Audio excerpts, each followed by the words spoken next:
चलिए स्टूडेंट, हम लोग प्रश्न संख्या 6 को सॉल्व करते हैं। देखिए प्रश्न संख्या 6 में क्या कहा जा रहा है।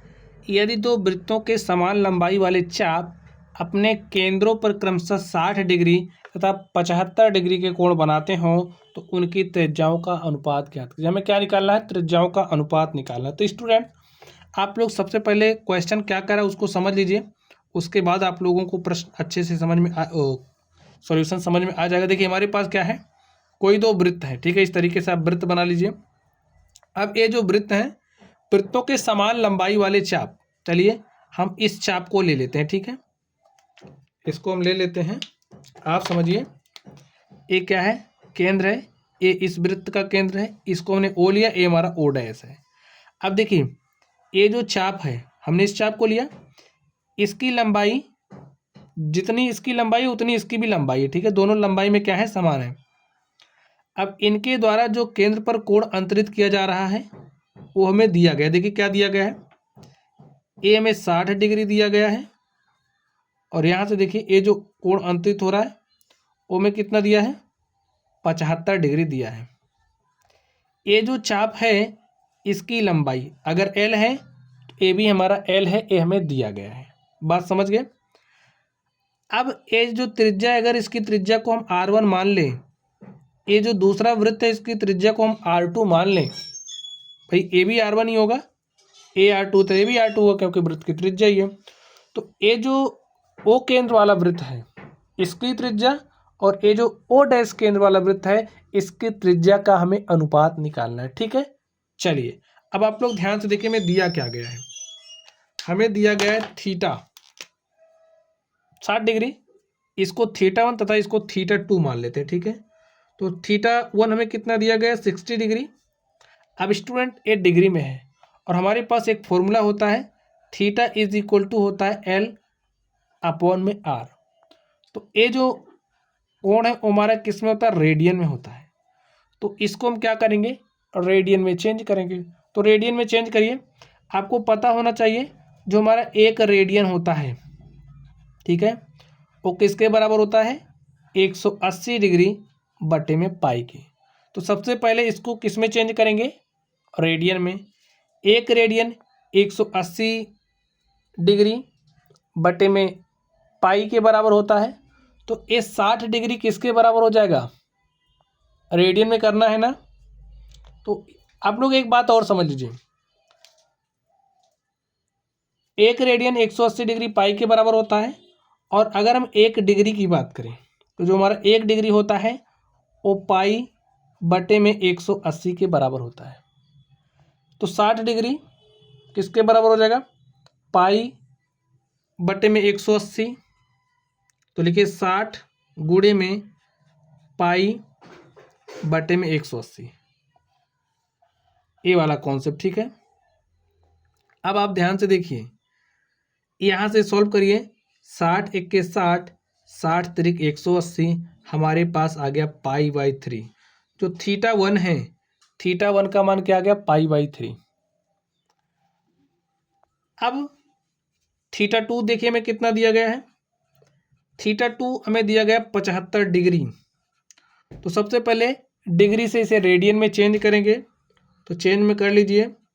75 गुणे में पाई बटे में 180, ये हमारा रेडियन। देखिए स्टूडेंट, अगर कोई चीज़ रेडियन में लिखा गया तो लिखने की ज़रूरत नहीं होती, आपको समझ लेना है रेडियन में है, ठीक है। रेडियन, रेडियन सॉल्व करिए। देखिए किससे कटेगा? इसको काटते हैं 15 से। 15 पचे 75, 15 के 15, 3 18, 15 दूनी 30। तो 5 पाई बटे में क्या आ गया? 12 और रेडियन। ये हमारा थीटा 2 आ गया। अब ए वाला कॉन्सेप्ट आप इस्तेमाल कर दीजिए, ठीक है। ये जो थीटा 1 है इसके स्थान पर क्या लिख सकते हैं? एल अपॉन में R1 लिखिए। थीटा 1 के देखिए कॉन्सेप्ट यूज कर रहे हैं ना। अब इसके लिए हम अप्लाई कर रहे हैं इसको, तो यहाँ पर थीटा के स्थान पर थीटा 1 लिखिए। देखिए थीटा 1 हमारा बराबर किसके हो जाएगा? एल अपॉन में R1, कुछ इस तरीके से। और देखिए थीटा टू के लिए यहाँ पर आप समझ लीजिए, पहले थीटा टू लिखेंगे एल अपॉन में आर टू। अब ध्यान से देखिए एल किसके बराबर हो जाएगा, एल, ये जो एल है हमारा बराबर हो जाएगा थीटा वन इंटू में आर वन। समझ गए स्टूडेंट्स। और थीटा वन का मान कितना है, पाई बाई में 3 इंटू में आर वन। और इसको आप मान लीजिए समीकरण नंबर 1। यहां पर आप ध्यान से देखिए थीटा टू का मान कितना है, डायरेक्टली मान ही रख दीजिए 5 पाई बटे में 12। और ये जो R2 इधर आएगा मल्टीप्लाई के साथ, तो हो जाएगा R2L। ठीक है, बराबर लगाइए, लिखिए जो हमारा L है वो बराबर हो जाएगा 5 पाई अपॉन में 12 इंटू में R2। इसको आप समीकरण नंबर 2 मान लीजिए। अब स्टूडेंट्स आप लोग कुछ देख पा रहे हैं, L बराबर हमारे पास आया है पाई अपॉन 3 इंटू में R1 और L बराबर आया है 5 पाई अपॉन में 12 इंटू में R2। तो समीकरण 1 तथा 2 से देखिए हमारा जो लेफ्ट हैंड साइड है, लेफ्ट हैंड साइड का मान बराबर है, तो जो हमारा राइट हैंड साइड होगा उसके भी मान बराबर हो जाएंगे। लिखिए आप समीकरण 1 तथा 2 से